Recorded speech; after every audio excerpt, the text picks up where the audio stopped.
Handa na ba ang inyong mga puso para sa isang kwentong susubok sa inyong pananaw tungkol sa pamilya at sa mga lihim na kayang magpabago ng lahat? Samahan niyo akong muli sa isang paglalakbay na puno ng luha, pag-asa at misteryo. Sabi nila, ang pagmamahal ng isang ina ang nagsisilbing ilaw sa pinakamadilim na gabi. Pero paano kung ang mismong kadiliman ay nilikha ng taong pinagkakatiwalaan mo? May katotohanan bang makikita ng mga matang sinasabing walang kakayahang makakita? Halina't pakinggan natin ang kwento ng Hacienda Hiraya. Ang unang tunog na gumising sa diwa ni Liwayway ay hindi ang huni ng mga ibon o ang sinag ng araw na tumatama sa bintana. Ito ay ang matinis na tunog ng isang bagay na nabasag. Crash! Narinig niya ang pagkabasag ng porselana sa marmol na sahig, sinundan ng isang maliit na impit na iyak mula sa kanyang kapatid na si Ligaya. Agad na kumabog ng mabilis ang puso ni Liwayway, hindi dahil sa gulat, kundi dahil sa takot sa kung sino ang narinig ang tunog na yon. Gaya, anong nangyari? Bulong niya, habang kinakapa ang kamay ng kambal niyang si Luningning sa tabi niya. Naramdaman niya ang panginginig nito. Si Gaya. Nabasag niya yung plorera. Sagot ni Luningning na garalgalang boses. Bago pa man makapagsalita si Liwayway para patahanin ang mga kapatid, isang malamig na boses ang pumuno sa malawak na sala. Hay, mga hiha. Ano na naman itong kaguluhan na ito? Ang boses ni Tita Concordia. Ang boses na yon ay parang yelo, kalmado sa labas, pero kayang magdulot ng panginginig hanggang sa buto. Naramdaman ni Liwayway na lalong humigpit ang hawak sa kanya ni Luningning. Si Liligaya naman ay humahagulgol na. Titita, hindi ko po sinasadya, sabi ni Ligaya sa gitna ng kanyang mga hikbi. Hindi ko po nakita. Isang mahinang tawa ang narinig nila, isang tawang walang bahid ng saya. Alam ko, Hija, alam kong hindi mo nakita. Iyan naman palagi ang dahilan, hindi ba? Dahil kayong tatlo ay mga bulag. Ang salitang bulag ay sinabi ni Concordia na may diin, na para bang isa itong sumpa. Para kay Liwayway, ang salitang iyon ay mas masakit pa sa anumang sampal. Araw-araw, ipinapaalala sa kanila na sila ay iba, na sila ay may kulang, na sila ay pabigat. Naramdaman niya ang paglapit ni Concordia. Ang amoy ng mamahalin nitong pabango ay dumikit sa hangin. Tumayo kayo. Tumayo kayo nako. Yung tatlo, dahil lang sa hindi kayo makakita, ay hindi ibig sabihin na habang buhay na lang kayong magiging walang silbi. Pinilit ni Liwayway na tumayo. Inaalalayan ang dalawa niyang kapatid. Alam niya ang bawat sulok ng bahay na ito sa pamamagitan ng pagbilang ng mga hakbang. 10 hakbang mula sa sofa, papunta sa hagdan. 20 hakbang mula sa hagdan, papunta sa kanilang kwarto. Ang Hacienda Hiraya ay ang kanilang palasyo, pero ito rin ang kanilang kulungan. Habang akay-akay sila ni Concordia paakyat, isang pamilyar na amoy ng pabango ng lalaki ang sumalubong sa kanila. Ang kanilang ama, si Don Alon. Concordia, anong nangyayari? Tanong ng malalim na boses nito. Ang boses na yon ay dapat nagbibigay ng kapanatagan. Pero para kay Liwayway, ito ay tunog ng kalungkutan at pagkawalang bahala. Wala ito, Alon. Aksidente lang. Ang mga bata, alam mo na. Sagot ni Concordia, biglang nag-iba ang tono at naging malambing. Huwag mo na silang alalahanin. Ako nang bahala. Narinig ni Liwayway ang paglapit ng mga yapak ng ama, ngunit hindi ito lumapit sa kanila. Lumapit ito kay Concordia. Heto na ang tseke para sa bagong espesyalista mula sa Amerika. Sabi ni Don Alon, siguraduhin mong hindi sila magkukulang sa kahit na ano. Papa, andito ka lang pala. Pero bakit parang ang layo mo? Sigaw ng isip ni Liwayway. Gusto niyang magsalita. Gusto niyang sabihing hindi nila kailangan ng pera. Ang kailangan nila ay ang kanyang yakap. Ngunit ang mga salita ay nanatili sa kanyang lalamunan, sinakal ng maraming taon ng pananahimik. Dinala na sila ni Concordia sa kanilang silid at narinig na lang nila ang papalayong yapak ng kanilang ama. Muli, naiwan silang tatlo sa kadiliman. Kinahapunan, habang sila ay nakaupo sa loob ng kanilang silid na tila isang gintong hawla, narinig ni Liwayway ang isang pagtatalo mula sa ibaba. Ang boses ng kanilang mayordoma, si Aling Pacing, at isang boses na bago sa kanyang pandinig. Isang boses ng isang matandang babae. Bahagyang paos, ngunit may determinasyon. Pasensya na po, Lola, pero hindi na kami tumatanggap ng bagong hardinero. Lalo na po kung ganyang may edad na kayo, sabi ni Aling Pacing. Kahit ano, Ineng, kahit tagalaba lang, kailangan ko lang talaga ng trabaho. Pakiusap ng matandang babae. Ang boses nito ay may kakaibang bigat. Isang pamilyar na kalungkutan na tila narinig na niya dati. Kahit sa labas lang ako ng mansyon, sa may hardin ayos lang. May kung anong kumurot sa puso ni Liwayway habang nakikinig. Isang awa, isang di maipaliwanag na koneksyon. Sa huli, tila nanaig ang pangungulit ng matanda. Ipinag-utos ni Concordia na bigyan ito ng trabaho sa pinakamalayong hardin sa likod ng hasyenda kung saan hindi ito makakasagabal. Nang maggagabi na, dinala sila ng isang katulong sa may bintana para makalanghap ng sariwang hangin. Hindi nila nakikita pero nararamdaman nila ang dampi ng hangin sa kanilang mga pisngi at naaamoy ang halimuyak ng mga bulaklak ng sampagita mula sa hardin. Sa di kalayuan, sa ilalim ng isang puno ng mangga, isang matandang babae na may suot na balabal ang nakatayo, hawak ang isang pandilig. Si Lola Sinag. Mula sa kanyang kinatatayuan, kitang-kita niya ang tatlong anghel na nakadungaw sa bintana. Ang kanyang mga apo, ang kanyang dugo. Tumulo ang luha mula sa kanyang mga mata nang hindi niya namamalayan. Isang dekada niyang pinangarap ang sandaling ito. Bigla, naramdaman ni Liwayway ang isang bagay na kakaiba. Hindi ito tunog, hindi ito amoy. Ito ay isang pakiramdam. Isang pakiramdam na tila may mga matang nakatitig sa kanya. Isang titig na hindi mapanghusga, kundi puno ng pangungulila at pagmamahal. Isang init na gumapang sa kanyang likuran. Kahit walang nakikita ang kanyang mga mata, dahan-dahan siyang lumingon sa direksyon ng hardin, sa direksyon kung saan nanggagaling ang kakaibang pakiramdam, na para bang may isang liwanag na tumatawag sa kanya mula sa labas. Ang bawat araw ni Sinag sa Hacienda Hiraya ay isang pagtitiis. Ang kanyang mga kamay, na dati sanay sa pag-aalaga sa kanyang nag-iisang anak, ay ngayoy puno ng kalyo at gasgas mula sa pagbubungkal ng lupa at pag-aalaga ng mga rosas na hindi man lang niya maibigay sa kanyang mga apo. Mula sa kinatatayuan niya sa hardin, ang mansyon ay parang isang higanting bantayog ng kanyang kabiguan.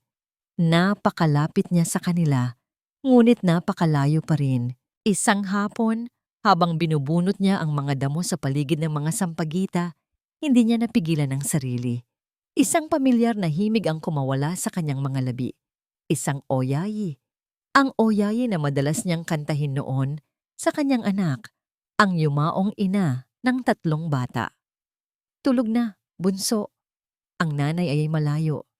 Di ka man masilayan. Sa puso'y kapiling ka. Ang kanyang boses ay paos at basag, pinatanda ng panahon at pighati. Ngunit ang himig ay puno ng pagmamahal. Itinigil niya ang pagtatrabaho at napatingala sa bintana ng silid ng mga apo. Doon, nakita niya ang tatlong anino na dahan-dahang lumitaw. Hindi sila gumagalaw. Nakikinig sila. Para kay Sinag, ang sandaling iyon ay sapat na. May isang tulay na hindi nakikita ng mata ang nagsisimula nang mabuo sa pagitan nila. Kinabukasan, nagkaroon siya ng pagkakataon. Inutusan siya ni Aling Pacing na magdala ng isang basket ng mga bagong pitas na bulaklak sa loob ng mansyon. Nanginginig ang kanyang mga tuhod sa bawat hakbang paakyat sa marmol na hagdanan. Ito na ang pinakamalapit niyang mararating sa kanila. Habang naglalakad siya sa pasilyo, nakita niya ang 3 bata. Inaakay ng isang katulong palabas sa hardin para sa kanilang daily walk. Sila'y nakahawak sa isang lubid na para bang mga bilanggo. Ang puso ni Sinag ay dinurog ng tanawin. Nang magkasalubong sila, sinadya niyang matapilok ng bahagya. Dahilan para mahulog ang isang puting rosas mula sa kanyang basket. Gumulong ito at huminto mismo sa paanan ni Ligaya, ang bunso.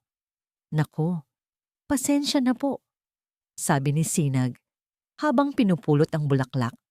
Sa sandaling iyon, ang kanyang magaspang na kamay ay dumampi sa malambot na balat sa kamay ni Ligaya. Isang kislap ng kuryente ang tila gumapang sa kanilang dalawa. "Ay!" bulong ni Ligaya, hindi dahil sa sakit, kundi sa gulat. Hinawakan niya ang kamay kung saan siya nadampyan ni Sinag. Ang init po. Ang katulong ay agad na humila kay Ligaya palayo. "Huwag kang hahawak kung kani-kanino. Halika na." Pero para kay Sinag, sapat na yon. Naramdaman niya ang balat ng kanyang apo. Narinig niya ang boses nito. Ang init na sinasabi ng bata ay hindi init ng araw, kundi ang init ng lukso ng dugo na matagal nang nanahimik. Habang naglalakad palayo, lihim na pinunasan ni Sinag ang kanyang mga luha. Ngunit ang maliit na sandali ng kaligayahan ay agad na palitan ng lagim. Gabi na nang mapadaan siya malapit sa silid ng mga bata para kunin ang mga naiwang gamit sa paglilinis. Naririnig niya ang boses ni Concordia mula sa loob, malamig at walang pasensya. "Halika na, Luningning. Oras na para sa gamot ninyo." "Tita, ayoko po." Ang hapdi po sa mata, pagmamakaawa ng boses ng bata. "Huwag kang maarte. Ito ay para sa inyo. Gusto niyo bang lumala ang pagkabulag ninyo?" Banta ni Concordia.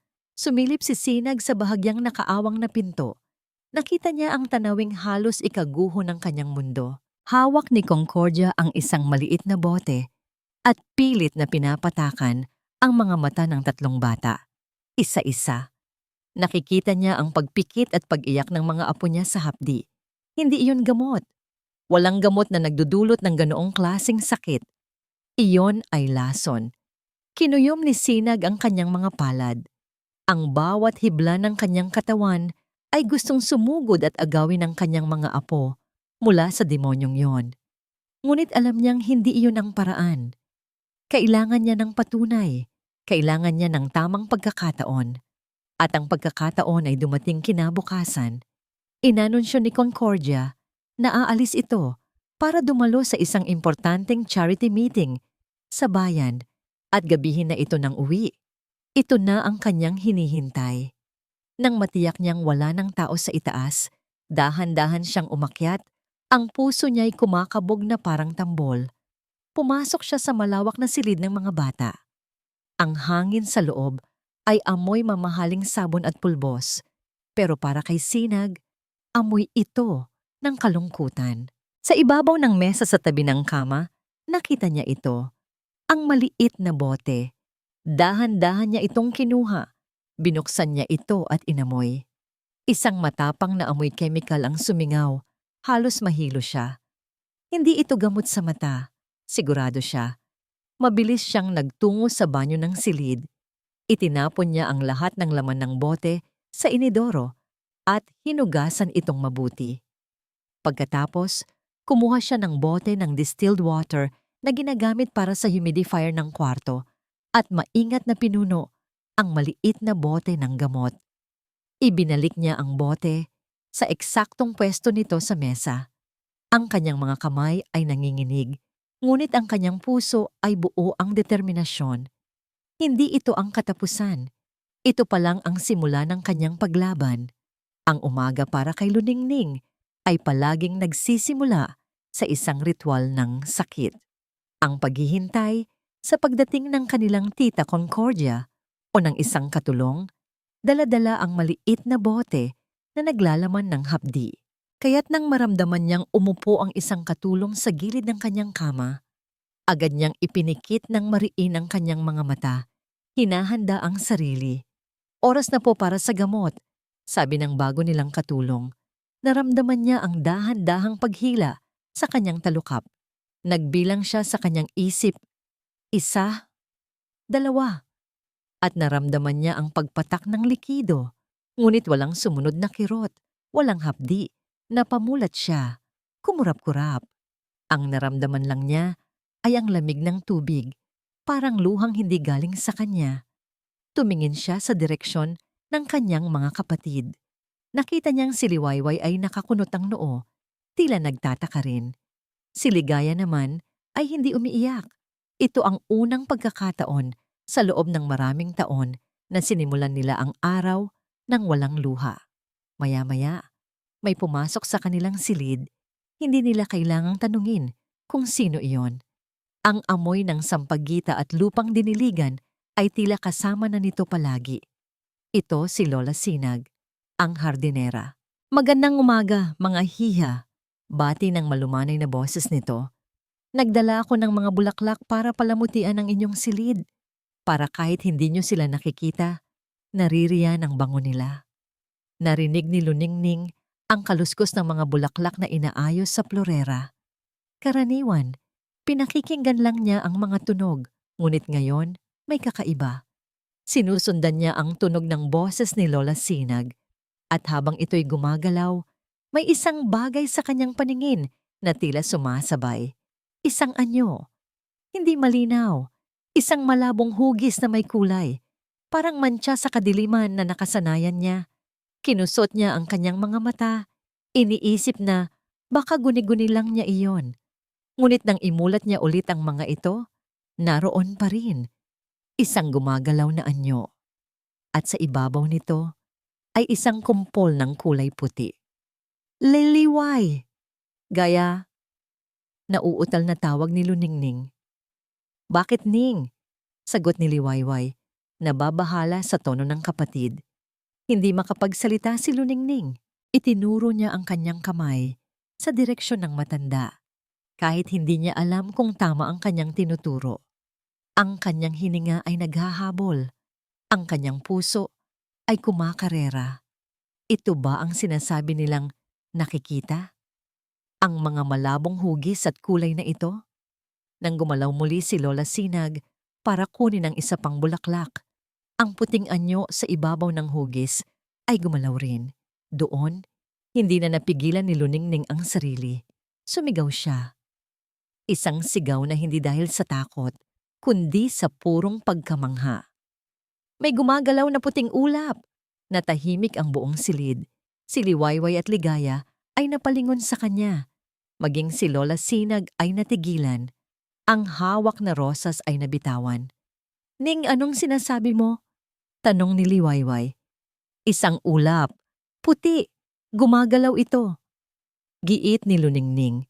Ang mga luha ay nagsimula nang mamuo sa kanyang mga mata.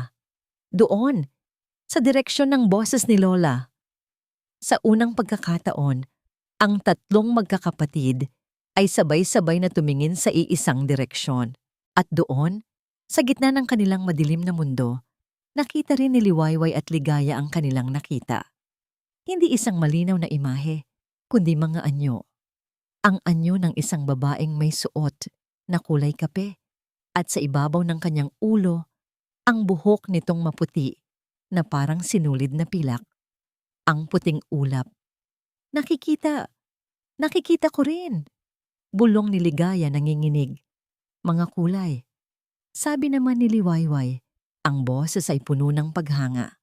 Sabay-sabay silang tumakbo papalapit kay Lola Sinag, kinakapa ang direksyon. Nang marating nila ito, niyakap nila ng mahigpit ang matanda. Umiiyak silang tatlo, hindi dahil sa sakit o kalungkutan, kundi dahil sa isang emosyon na ngayon lang nila naramdaman. Pag-asa. Niyakap sila ni Lola Sinag pabalik, ang sarili niyang mga luha ay dumadaloy na sa kanyang pisngi. Hinahaplos niya ang buhok ng kanyang mga apo, bumubulong ng mga salita ng pagmamahal. Ito na ang simula. Crack! Biglang bumukas ng malakas ang pinto. Sa pagbukas nito, isang malaking anyo ng isang lalaki ang humarang sa liwanag mula sa pasilyo. Isang matangkad na anino. Hindi nila kailangang marinig ang boses nito para malaman kung sino ito. Ang kanilang ama. Si Don Alon. Nakatayo siya roon, tulala. Pinapanood ang isang eksenang hindi niya kailanman inakala na posible. Ang kanyang 3 bulag na anak ay nakayakap sa hardinera, umiiyak habang nakatingin dito na para bang ito ang pinakamagandang tanawin sa buong mundo. Nang maramdaman ni Luningning ang presensya ng ama, dahan-dahan siyang humiwalay sa yakap. Tumingin siya sa direksyon ng malaking anino sa may pinto. Nakita niya ang isang malabong hugis, mas madilim kaysa sa iba. Pero sa gitna nito ay may isang malaking parisukat ng ibang kulay. Isang kulay na hindi puti, hindi itim. Sa gitna ng katahimikan, isang maliit na boses ang bumasag dito. Ang boses ni Luningning, inosente at puno ng pagtataka. Papa? Papa, asul po ba ang suot ninyo? Nananatiling nakatayo si Don Alon sa may pintuan, tila isang estatwang hindi makagalaw. Ang tanong ng kanyang anak ay umalingaw-ngaw sa kanyang isipan na parang sirang plaka.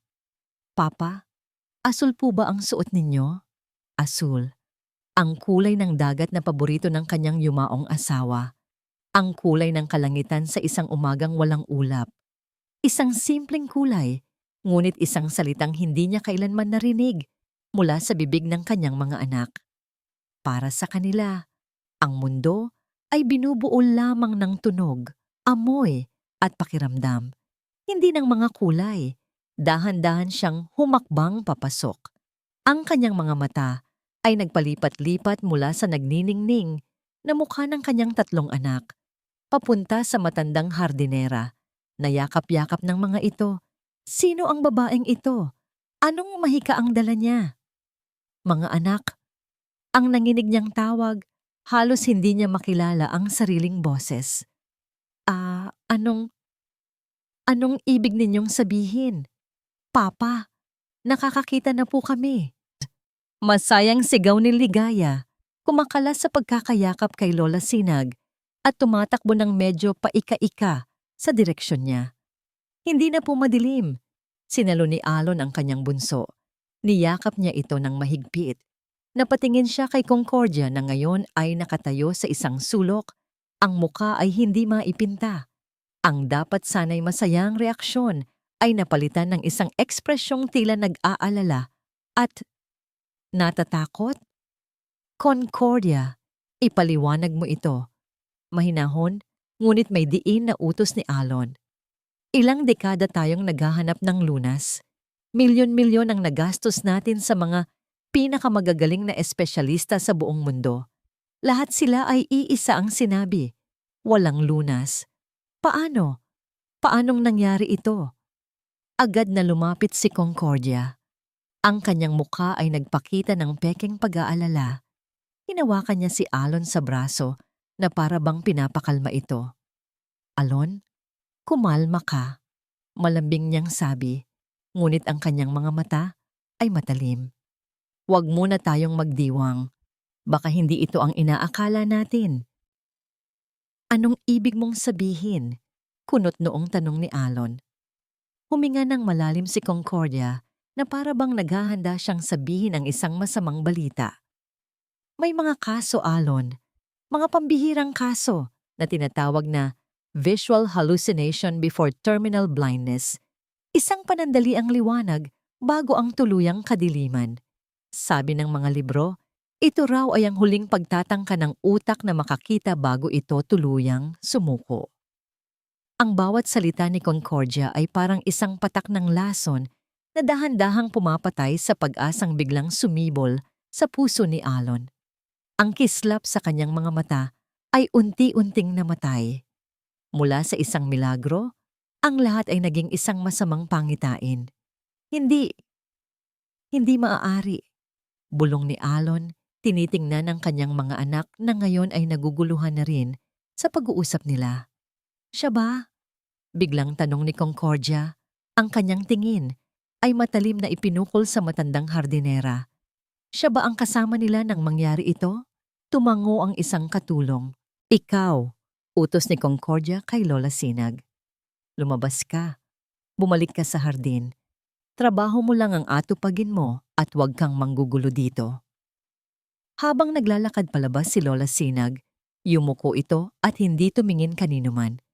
Ngunit sa isang saglit, nahuli ni Alon ang tingin ni Concordia sa matanda. Hindi iyon titig ng isang amo sa isang hardinero. Iyon ay titig na puno ng galit, ng pagbabanta, ng purong pagkamuhi. Isang titig na hindi nababagay sa sitwasyon. Isang malamig na kuryente ang gumapang sa batok ni Alon. May mali. Bakit ganoon na lamang ang galit ni Concordia sa isang hamak na hardinera? Bakit sa halip na matuwa, ay tila mas gusto pa niyang maniwala si Alon sa pinakamasaklap na posibilidad? Ang mga piraso ng palaisipan ay hindi magkatugma sa kanyang isip. Nang gabing iyon, hindi mapakali si Alon sa kanyang opisina. Ang imahe ng galit sa mga mata ni Concordia at ang imahe ng pag-asa sa mga mata ng kanyang mga anak ay naglalaban sa kanyang isipan. Hindi siya doktor, ngunit alam niya ang pagkakaiba ng pag-asa at ng huwad na pag-aalala. Kinuha niya ang kanyang telepono. Nagdial siya ng isang numero. Miguel, ako ito, sabi niya nang sagutin ang tawag. Si Miguel ang kanyang pinagkakatiwalaang pinuno ng seguridad. Sir Alon, anong maipaglilingkod ko? Huminga ng malalim si Alon bago ibinigay ang kanyang utos, isang utos na magpapabago sa lahat. Gusto kong maglagay ka ng isang nakatagong kamera sa silid ng mga anak ko. Ang pinakamaliit na hindi mapapansin. At Miguel, dagdag niya, ang kanyang boses ay bumaba at naging mapanganib. Walang sino man ang dapat makaalam nito, lalo na si Concordia. Ang nangiti ay matagal nang nawala sa mga labi ni Concordia. Sa kanyang marangyang silid, habang nakatingin sa salamin, hindi ang kanyang magandang refleksyon ang nakikita niya, kundi ang unti-unting pagguho ng mundong 10 taon niyang maingat na binuo. Ang pagdududa sa mga mata ni Alon, ang kislap ng pag-asa sa mga mata ng mga batang dapat ay nasa ilalim ng kanyang kontrol. At ang matandang hardinera na yon, ang ugat ng lahat ng ito, isang dekada ng pasensya, ng pag-arte, ng maingat na pagpapatak ng lason sa isip at sa mga mata ng mga bata. Ang lahat ng yon ay nasisira dahil lang sa isang matandang hukluban. Hindi maaari. Bulong niya sa sarili. Ang kanyang mga daliri ay mariing kumuyom sa ibabaw ng kanyang tokador. Hindi ako papayag. Kinuha niya ang kanyang telepono at mabilis na nagdial. Pagkatapos ng 2 ring, isang kalmadong boses ng lalaki ang sumagot. Senyora Concordia. Silas, pumunta ka rito. Ngayon na. Utos niya, walang paligoy-ligoy. May problema. Ang mga pasyente natin ay nagpapakita ng side effects. Anong klaseng side effects? Tanong ng boses sa kabilang linya. Nakakakita sila. Sagot ni Concordia, ang bawat salita ay puno ng lason. At kailangan nating siguraduhin na hihinto ito. Ngayon din. Wala pang 1 oras, isang itim at makintab na sasakyan ang pumarada sa harap ng mansyon. Bumaba si Dr. Silas, isang lalaking nasa edad 40, matikas sa kanyang suot na mamahaling damit at may ngiti sa labi na hindi umaabot sa kanyang mga mata. Concordia, you look stressed. Bati nito. Huwag mo akong simulan, Silas. Putol ni Concordia. Nawawala na sa kontrol ang lahat. Ang matandang hardinera. Simula nang dumating siya, nagsimula ang lahat ng ito. Isang hardinera. Natawa ng bahagya si Dr. Silas na para bang narinig niya ang pinakakatawa-tawang biro. Concordia, 10 taon nating pinagplanuhan ito. Ang ating psychological conditioning ay perpekto. Ang ating gamot ay epektibo. Imposibleng masira iyan ng isang hamak na tagapagdilig ng halaman. Imposible? Halos pasigaw na sagot ni Concordia. Kung ganoon, paano mo ipapaliwanag na nakakita sila ng kulay asul sa damit ni Alon? Si Alon Silas, nagdududa na siya. Nakita ko sa mga mata niya. Ang pagtawa ni Dr. Silas ay biglang nawala. Pinalitan ito ng isang malamig at kalkuladong tingin. Kung ganoon, kailangan nating taasan ng dosis. Hindi na sapat ang simpleng patak sa mata. Kailangan nating siguraduhin na ang isip nila ang kokontrolin natin, hindi lang ang kanilang mga mata. Naglakad si Silas patungo sa kanyang itim na maleta at binuksan ito. Sa loob, maayos na nakahanay ang mga sterile na vial at heringgilya. Kumuha siya ng isang maliit na bote na may lamang malinaw na likido. Isang mild sedative na may halong neuroblocker, paliwanag niya. Hindi nito sila patutulugin, pero gagawin nitong mas bukas ang kanilang isipan sa ating mga suhestiyon. At higit sa lahat, lilikha ito ng kaunting pagkalito. Maniniwala silang ang anumang nakita nila ay isang panaginip lamang. Isang masamang panaginip. Gawin mo, sabi ni Concordia. Ang kanyang boses ay naging matigas na parang bakal. Gawin mo na ngayon. Sabay silang umakyat patungo sa silid ng mga bata. Naabutan nilang tatlo na magkakatabing nakaupo sa kama, bumubulong sa isa't isa na tila may pinag-uusapang isang malaking sikreto. Ang pag-asa ay bakas pa rin sa kanilang mga mukha. Isang bagay na kinasusuklaman ni Concordia. Mga hiha, malambing na tawag ni Concordia. Ang kanyang boses ay puno ng pekeng pag-aalala. Ipinatawag ko si Dr. Silas, ang inyong doktor. Magbibigay siya sa inyo ng bagong bitamina para sa mga mata ninyo.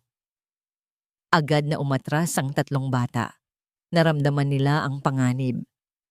Ayoko po, sabi ni Liwayway, sinusubukang maging matapang para sa mga kapatid. Wala naman pong masakit sa amin. Ito ay para hindi na sumakit pa, sabi ni Dr. Silas. Ang kanyang nangiti ay nakakakilabot. Isang mabilis na tusok lang, parang kagat lang ng langgam. Sa isang senyas ni Concordia, hinawakan ng dalawang katulong sina Luningning at Ligaya. Si Concordia mismo ang humawak kay Liwayway, na pilit na nagpupumiglas. Isa-isang tinurukan ni Dr. Silas ang braso ng tatlong bata. Ang kanilang mga iyak at pagmamakaawa ay musika sa pandinig ni Concordia. Ito ang tunog ng pagbabalik ng kaayusan, ng kanyang kaayusan. Matapos ang ilang minuto, ang pagpupumiglas nila ay humina. Ang kanilang mga mata ay naging mapungay. Dahan-dahan silang humiga, tila pagod na pagod. Ang plano ay gumagana. Ngayon, ang pangalawang problema, ang matandang hardinera. Iniwan ni Concordia si Dr. Silas sa mga bata at mabilis na bumaba. Natagpuan niya si Lola Sinag sa likod bahay, nagdidilig ng mga halaman na para bang walang nangyari. Hoy, matanda! Tawag ni Concordia. Ang boses ay walang bahid ng paggalang. Lumingon si Sinag, ang muka ay kalmado. Ang kalmadong yon ang lalong nagpagalit kay Concordia. Ano po iyon, senyora? Alam ko ang ginagawa mo, sabi ni Concordia. Bawat salita ay may diin. Kung ano man ang binubulong mo sa mga bata, itigil mo na. Malayo ang mararating ng pera ko. Kayang-kaya kong gawing impyerno ang buhay mo at ng kung sino mang pamilya mo na nabubuhay pa. Hindi sumagot si Sinag. Tinitigan lang niya si Concordia at sa mga matang iyon, nakita ni Concordia ang isang bagay na hindi niya inaasahan. Hindi takot, kundi awa. Hindi ka natatakot? Sigaw ni Concordia, hindi makapaniwala.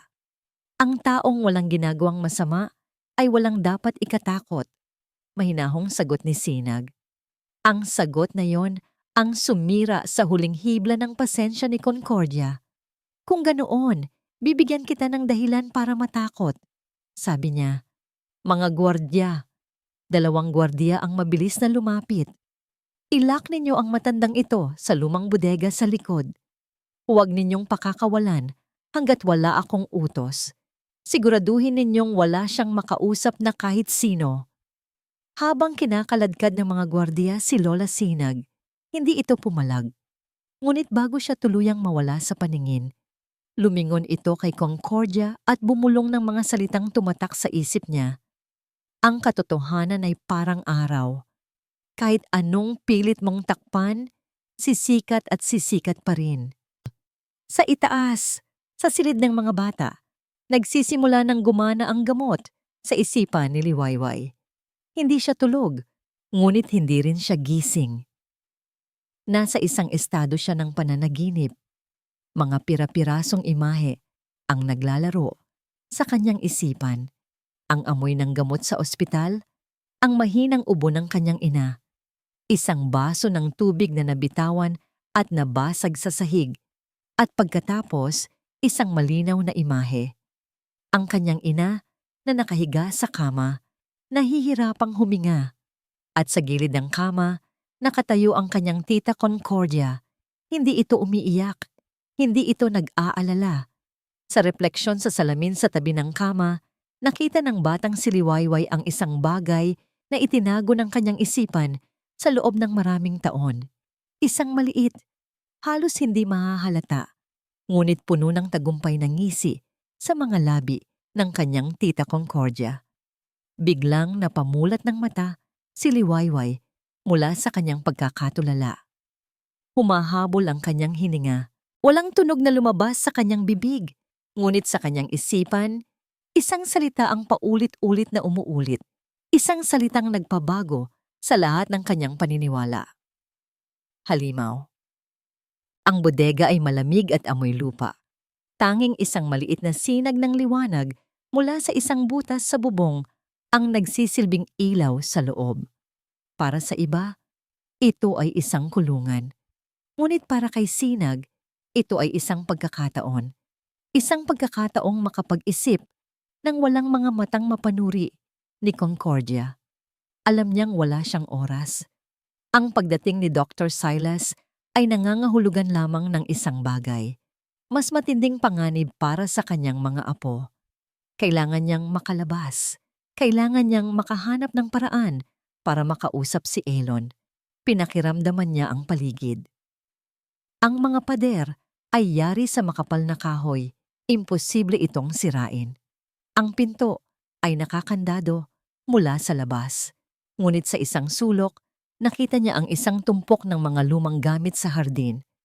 Mga kalay, pala, at isang bareta na kinakalawang na.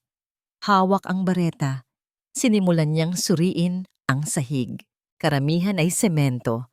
Ngunit sa ilalim ng isang lumang estante, napansin niya ang isang bahagi na yari sa kahoy. Isang maliit na pinto na nakabaon sa lupa, marahil isang lumang daanan patungo sa imbakan ng alak ng hasyenda. Ginamit niya ang lahat ng natitirang lakas sa kanyang matandang katawan. Ang bawat pag-angat at pagbaba ng bareta ay sinasabayan niya ng dasal. Sa wakas, sa isang malakas na hiyaw, sumuko ang bulok na kahoy. Isang madilim at mabahong butas ang bumungad sa kanya. Walang pag-aalinlangan, bumaba siya sa dilim. Ang daanan ay masikip at amoy-amag. Kinakapan niya ang daan. Ang tanging gabay niya ay ang mahinang liwanag na nagmumula sa bodega. Pagkatapos ng ilang minutong paggapang, naramdaman niya ang isang hagdanan paakyat. Nang marating niya ang itaas, dahan-dahan niyang itinulak ang takip. Bumukas ito nang may mahinang langit-ngit. Sumilip siya. Nakita niya ang pamilyar na mga bote ng alak. Nasa wine cellar siya ng mansyon. At ang pinakamahalaga sa lahat, wala siyang narinig na kahit sinong tao. Dahan-dahan siyang lumabas, tila isang anino sa sarili niyang dating tahanan. Hindi siya nagtungo sa silid ng mga bata, hindi rin sa opisina ni Alon. May isa siyang lugar na kailangan niyang puntahan. Isang lugar na walang ibang nakakaalam ng sikreto, kundi siya at ang kanyang yumaong anak. Ang lumang study room ng kanyang anak. Matapos mamatay ang asawa ni Alon, ipinasara niya ang silid na ito. Ayaw niyang buksan ang mga alaala. Ngunit lingid sa kaalaman niya, bago ito tuluyang isara, may isang bagay na itinago doon, si Sinag. Isang bagay na ipinagbilin sa kanya ng anak niya bago ito pumanaw. Nang marating niya ang pinto, nanginginig ang kamay niyang binuksan ito. Ang silid ay nababalot ng alikabok at katahimikan. Ang amoy ng mga lumang libro at pinatuyong bulaklak ay nanatili sa hangin. Lumapit siya sa isang malaking pintura na nakasabit sa pader. Isang larawan ng kanyang anak. Nakangiti habang may hawak na puting rosas. Dahan-dahan niyang inalis ang mabigat na kuwadro mula sa pagkakasabit. Sa likod nito, sa pader, may isang maliit na siwang. Maingat niyang dinukot ang nasa loob. Isang manipis na kwaderno na nababalot sa katad. Ang talaarawan ng kanyang anak. Binuklat niya ito sa huling pahina. Ang sulat kamay ng kanyang anak ay nanginginig na, mahina, ngunit malinaw pa rin. Inay, basa ni Sinag sa kanyang isipan. Ang mga luha ay nagsisimula nang bumalong sa kanyang mga mata. Kung binabasa mo ito, ibig sabihin ay wala na ako. Huwag kang maniwala sa sasabihin nila. Hindi ang sakit ang pumatay sa akin, si Concordia. Inay, pinapalitan niya ang mga gamot ko, nararamdaman ko. Humihina ako sa bawat tableta na ibinibigay niya. Nagkukunwari siyang nag-aalaga, pero nakikita ko ang mga mata niya. May balak siyang masama kay Alon at sa mga anak ko. Itago mo ito, inay. Hanapin mo ang tamang panahon. Iligtas mo ang mga apo mo. Iligtas mo ang aking mga hiraya. Niyakap ni Sinag ang talaarawan. Ito na. Ito ang sandata na kailangan niya. Hindi lamang salita laban sa salita, kundi patunay. Isang testamento mula sa hukay. Sa labas ng silid, isang anino ang gumalaw. Nagtago siya sa likod ng isang kurtina. Biglang bumukas ang pinto. Si Concordia, tila may hinahanap. Ang kanyang mga mata ay parang isang agila na nagsusuri sa bawat sulok ng silid. Alam kong may mali. Bulong ni Concordia sa sarili. Imposibleng isang ordinaryong matanda lang siya. May tinatago siya. Dahan-dahang lumapit si Concordia sa pader kung saan dating nakasabit ang pintura. Napansin niya ang alikabok na nagalaw sa sahig.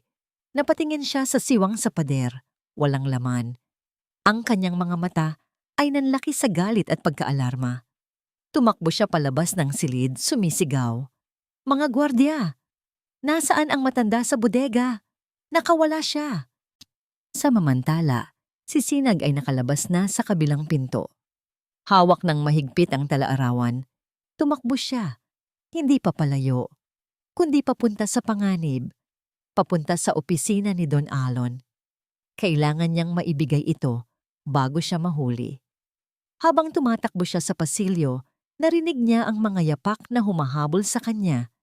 Palapit ng palapit. Sa dulo ng pasilyo, biglang bumukas ang isang pinto. Si Concordia, ang muka ay nag-aapoy sa galit. Sa kamay nito, may hawak itong isang mabigat na porselanang florera. Akin na yan! Sigaw ni Concordia. Itinaas ni Concordia ang florera, handang ihampas. Pumikit si Sinag, niyakap ang talaarawan, at hinanda ang sarili sa impact. Isang malakas na tunog ang umalingaw-ngaw sa buong mansyon. Nakatutok ang mga mata ni Don Alon sa screen ng kanyang tablet. Ang live feed mula sa nakatagong kamera sa silid ng kanyang mga anak ay malinaw. Nakita niya ang pagdating ni Dr. Silas. Nakita niya ang takot sa mukha ng kanyang mga anak. Nakita niya ang pagtuturok ng hiringgilya. Isang nag-aalab na galit ang umakyat mula sa kanyang sikmura patungo sa kanyang lalamunan. Anong klaseng bitamina ang kailangang iturok at pilitin sa mga batang umiiyak? Anong klaseng doktor ang nagdudulot ng takot sa halip na ginhawa? Pinapanood niya ang kanyang mga anak na humihina. Ang kanilang mga mata ay pumupungay hanggang sa sila'y makatulog. Si Concordia at Dr. Silas ay nag-usap ng pabulong, ngunit hindi iyon kailangan ni Alon. Ang mga kilos nila ay sapat na. Ito ay isang sabuatan. Bigla, narinig niya ang sigaw ni Concordia mula sa labas ng silid. Mga gwardiya! Nasaan ang matanda sa bodega? Nakawala siya. Ang matandang hardinera, ang babaeng naroon nang unang makakita ang kanyang mga anak. Ang babaeng tinitigan ni Concordia nang may pagkamuhi. Tumayo si Alon. Ang pagdududa ay napalitan na ng katiyakan. May isang malaking kasinungalingan na bumabalot sa hasyenda. At ang dalawang taong ito, ang kanyang hipag at ang pinagkakatiwalaan niyang doktor, ay nasa sentro nito. Tumakbo siya palabas ng kanyang opisina, sinusundan ang direksyon ng mga sigaw. At doon, sa pasilyo, nasaksihan niya ang isang eksenang hindi niya malilimutan. Ang matandang hardinera, si Lola Sinag, ay nakasandal sa pader. Hawak-hawak ang isang lumang kwaderno. Sa harap nito, si Concordia, nakataas ang isang mamahaling plorera, handang pumatay. Ram. Ang tunog ay hindi nanggaling sa paghampas ng plorera kay Lola Sinag. Ito ay nanggaling sa malakas na pagbagsak ng plorera sa sahig. Sa huling sandali, sumugod si Alon. Itinulak niya si Concordia palayo at sinalo ang matanda na nanginginig sa takot. Alon! Sigaw ni Concordia, gulat na gulat. Anong ginagawa mo? Magnanakaw ang matandang yan. Tingnan mo, may kinuha siya sa silid ng asawa mo. Ngunit hindi nakikinig si Alon. Ang kanyang atensyon ay nasa matandang babae na nasa kanyang mga bisig habang tinutulungan niya itong tumayo. Isang bagay ang nahulog mula sa ulo nito. Ang luma at maruming balabal na palagi nitong suot. Sa pagkahulog ng balabal, nalantad ang mukha ng matanda. Mga kunot na dala ng panahon at paghihirap. Mga matang puno ng luha, ngunit may tapang. At isang maliit na nunal sa ibabaw ng kanyang kanang kilay. Isang nunal na huli niyang nakita, 10 taon na ang nakalipas. Sa libing ng kanyang asawa, ang mundo ni Alon ay tumigil sa pag-ikot. Ang kanyang paghinga ay napatigil. Titita! Sinag, ang nauutal niyang bulong. Hindi ito isang hamak na hardinera. Ito si Sinag Ruiz, ang ina ng kanyang yumaong asawa. Ang lola ng kanyang mga anak. Ang biyena na sinabi ni Concordia na nagtungo sa Amerika at hindi na nagpakita pa. Alon, anak. Umiiyak na, sabi ni Lola Sinag habang inaabot sa kanya ang talaarawan. Basahin mo, pakiusap, basahin mo ang katotohanan. Tiningnan ni Alon ang kwaderno, pagkatapos ay kay Concordia. Ang mukha ng kanyang hipag ay maputlang maputla, ang pagkukunwari ay tuluyan ng naglaho. Pinalitan ito ng purong desperasyon. Huwag kang maniwala dyan, Alon. Luma na yan. Mga kasinungalingan lang ng isang taong nababaliw na sa pagluluksa. Sigaw ni Concordia, ngunit huli na ang lahat. Binuklat ni Alon ang talaarawan. Ang pamilyar na sulat kamay ng kanyang asawa ang sumalubong sa kanya. Binasa niya ang mga huling salita, ang mga salitang isinulat sa bingit ng kamatayan. Pinapalitan niya ang mga gamot ko. May balak siyang masama kay Alon at sa mga anak ko. Iligtas mo ang mga apo mo. Ang bawat salita ay isang punyal na tumatarak sa puso ni Alon. Ang pag-ibig na inakala niyang totoo, ang pagtitiwalang ibinigay niya ng buo. Lahat ay isang malaking panloloko. Bakit? Tanong niya. Ang kanyang boses ay kalmado sa isang paraan na nakakatakot. Tumingin siya kay Concordia. Ang kanyang mga mata ay walang emosyon na mas masahol pa kaysa sa galit. Bakit mo ginawa ito, Concordia? Sa sandaling iyon, alam ni Concordia na tapos na ang laro. Nawala ang kanyang pagpipigil. Isang baliw na tawa ang kumawala sa kanyang mga labi. Bakit? Umalingaw-ngaw ang kanyang sigaw sa buong pasilyo. Dahil dapat sa akin ang lahat ng ito. Dapat ako ang asawa mo, Alon. Hindi ang kapatid kong sakitin. Dapat ako ang senyora ng Hacienda Hiraya, ngunit inagaw niya sa akin ang lahat. Lumapit siya kay Alon. Ang kanyang mga mata ay nag-aapoy. At ang mga batang iyon, sila ang buhay na paalala ng aking kabiguan, kaya't ginawa ko ang nararapat. Kinuha ko ang kanilang paningin para ako lang ang kanilang makita. Para ako lang ang kanilang kailanganin. Nasukol na siya, ngunit hindi pa rin siya tapos. Sa isang mabilis na kilos, bumunot siya ng isang maliit na bagay mula sa kanyang bulsa, isang hiringgilya na puno ng likidong ginamit ni Silas kanina. Pero hindi pa huli ang lahat, sabi niya. Ang kanyang nangiti ay nakakakilabot. Kung hindi sila mapapasa akin, mas mabuti pang manatili na lang sila sa dilim magpakailanman. Sumugod siya, hindi papunta kay Alon o kay Sinag. Papunta sa silid ng kanyang mga pamangkin. Ang mundo ni Ligaya ay umiikot. Ang gamot na itinurok ni Dr. Silas ay parang isang makapal na kumot na bumabalot sa kanyang isipan, ginagawa siyang mabigat at inaantok.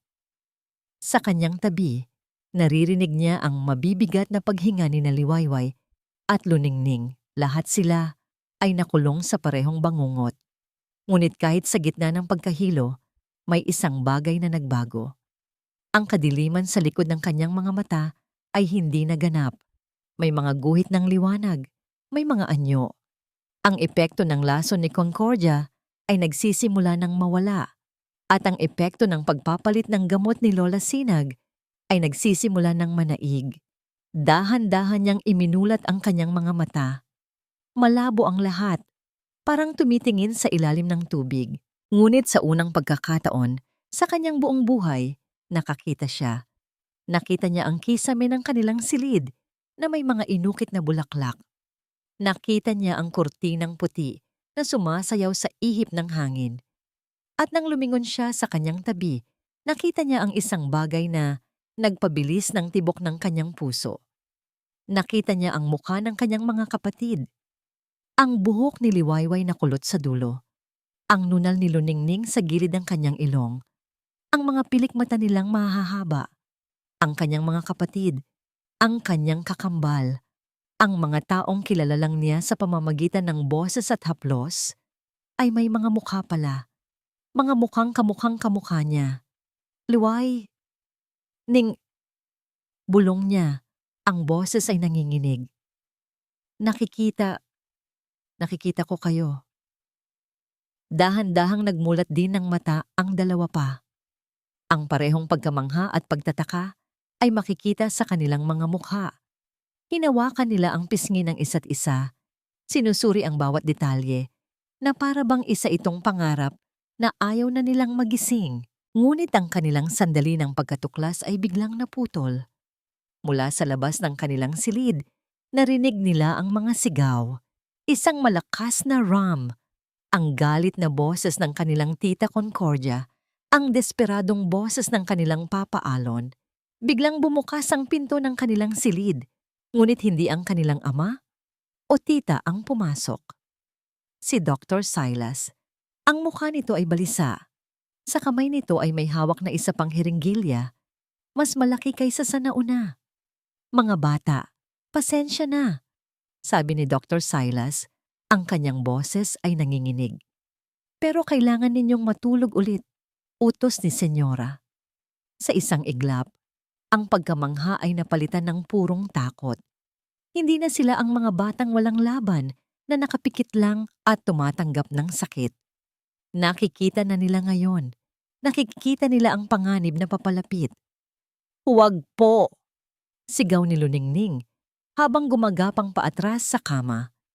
Lumayo ka sa amin! Sigaw naman ni Liwayway, hinaharangan ang dalawa niyang kapatid, gamit ang sariling katawan.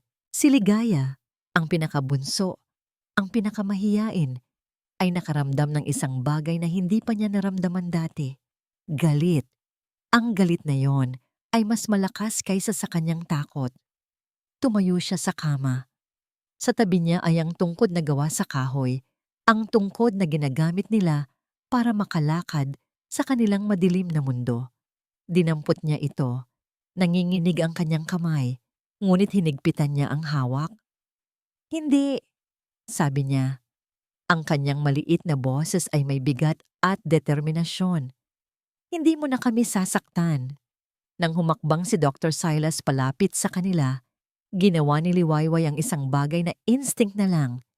Inihagis niya ang pinakamalapit na unan sa mukha ng doktor. Nagulat si Dr. Silas at napaatras. Sa pagkakataong yon, sumigaw si Liwayway. Takbo! Sabay-sabay silang tumalon mula sa kama. Sa unang pagkakataon, tumakbo sila sa loob ng kanilang silid nang hindi kinakapa ang daan. Ang kanilang mga mata, kahit malabo pa, ang nagsilbing gabay. Hinabol sila ni Dr. Silas, ngunit ang tatlong bata, na ngayon ay nagkakaisa sa kanilang layunin, ay mas mabilis. Binuksan nila ang pinto patungo sa balkonahe ng kanilang silid. Dito tayo, sabi ni Liwayway. Umakyat sila sa rehas ng balkonahe. Sa ibaba, may isang malaking puno na may mga sangang malapit sa kanila. Iyon ang kanilang tanging pag-asa.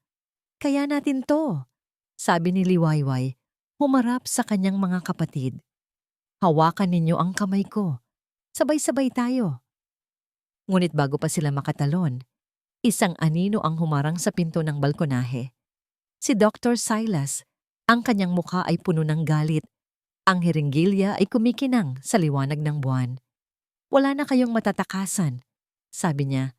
Dahan-dahang lumalapit na parang isang mangangasong sinukol na ang kanyang biktima. Nasa bingit sila ng kamatayan. Sa likod nila ay ang ilang talampakang pagkahulog.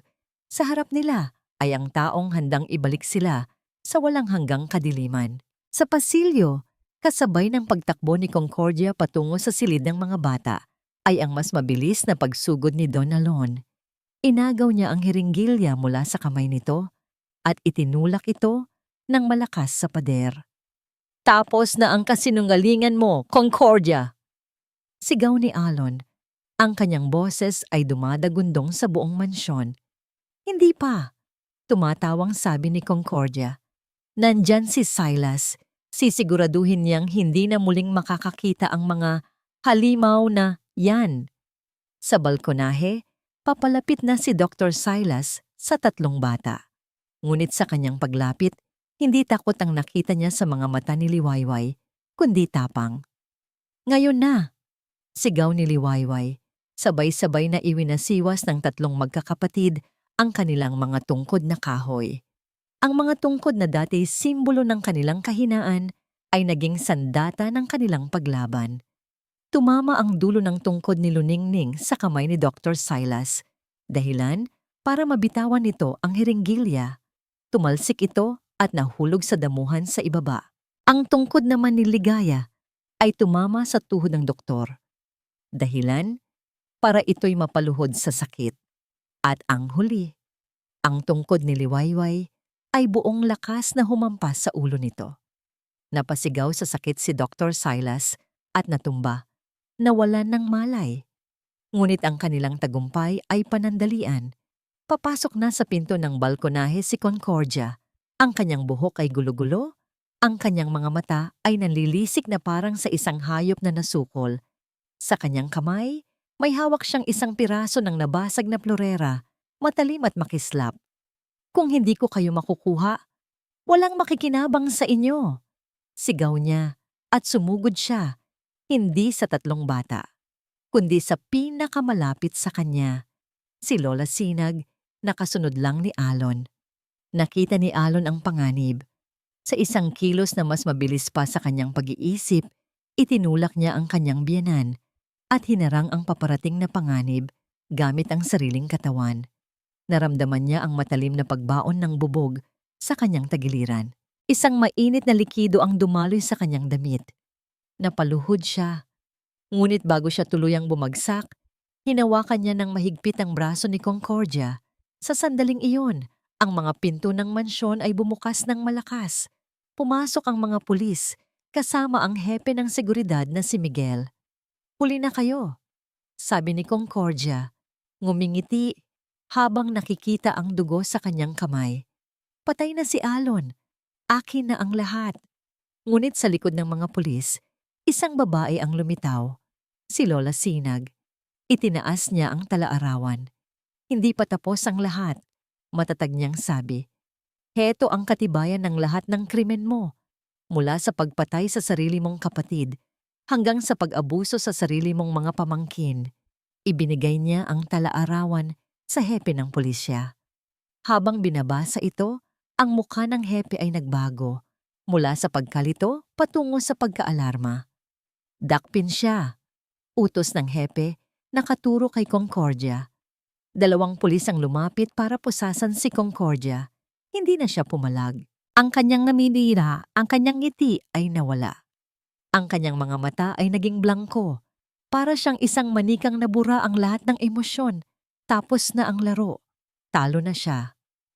Habang isinasakay siya sa sasakyan ng pulis, napadaan siya sa 3 bata na ngayon ay nasa tabi na ng kanilang ama. Tinitigan niya sila. Sa huling pagkakataon, nakita ng 3 bata ang mukha ng kanilang tiyahin ng malinaw. Hindi na ito ang mukha ng isang anghel na tagapag-alaga. Ito ay ang mukha ng isang halimaw. Papa! Papa! Gumising ka! Umiiyak na sabi ni Liwayway habang tinatapik ang pisngi ni Alon. Ang damit ni Alon ay basang-basa na ng dugo. Ang kanyang paghinga ay humihina. Ipinikit niya ang kanyang mga mata. Ang huling nakita niya ay ang malabong imahe ng 3 mukha na pinakamamahal niya sa lahat. Naliligo sa liwanag ng buwan. Ang kanyang 3 milagro. Ang sirena ng ambulansya ay palakas ng palakas. Ngunit para sa pandinig ng mga bata, ito ay unti-unti nang humihina, natatabunan ng kanilang mga hikbi at ng nakabibinging takot na baka sa pagmulat ng kanilang mga mata, ang kadiliman na kanilang tinalikuran ay babalik sa ibang anyo, ang anyo ng pagkawala. Ang unang naramdaman ni Alon ay hindi sakit. Ito ay isang pamilyar na haplos. Maliliit at malalambot na mga kamay ang humahaplos sa kanyang noo, sa kanyang pisngi, sa kanyang mga braso. Ang unang amoy na kanyang nalanghap ay hindi amoy ng dugo o pabango ni Concordia. Ito ay ang malinis na amoy ng ospital na may halong banayad na amoy ng bulaklak. At ang unang tunog na kanyang narinig ay hindi sigawan o iyakan. Ito ay ang mahinang bulungan. Tingnan mo, Ning, gumagalaw na ang daliri ni Papa. Gising na kaya siya, Liway? Sana. Dahan-dahan, sa bigat ng kanyang mga talukap, iminulat ni Alon ang kanyang mga mata. Malabo sa simula, ngunit unti-unting luminaw. Ang una niyang nakita ay hindi ang puting kisame ng ospital. Ang una niyang nakita ay 3 pares ng nag-aalalang mga mata. Ang kanyang 3 anak na babae, nakapalibot sa kanyang kama. Ang kanilang mga mukha ay malinaw na malinaw sa ilalim ng ilaw ng umaga. Nakikita niya ang bawat hibla ng kanilang buhok, ang bawat pilik mata, ang bawat butil ng luha sa kanilang mga pisngi. Papa! Sabay-sabay na sigaw ng 3. Isang ngiti ang sumilay sa mga labi ni Alon sa kabila ng kirot sa kanyang tagiliran. Mga anak ko. Bulong niya, ang kanyang boses ay paos. Inangat niya ang kanyang kamay at hinaplos ang mukha ni Liwayway. Totoo sila. Nakikita niya sila at nakikita rin nila siya. Isang doktor ang pumasok sa silid, nakangiti. Gising na pala ang ating pasyente. Mr. Valderrama, you are a very lucky man. The wound was deep, but it missed all your vital organs.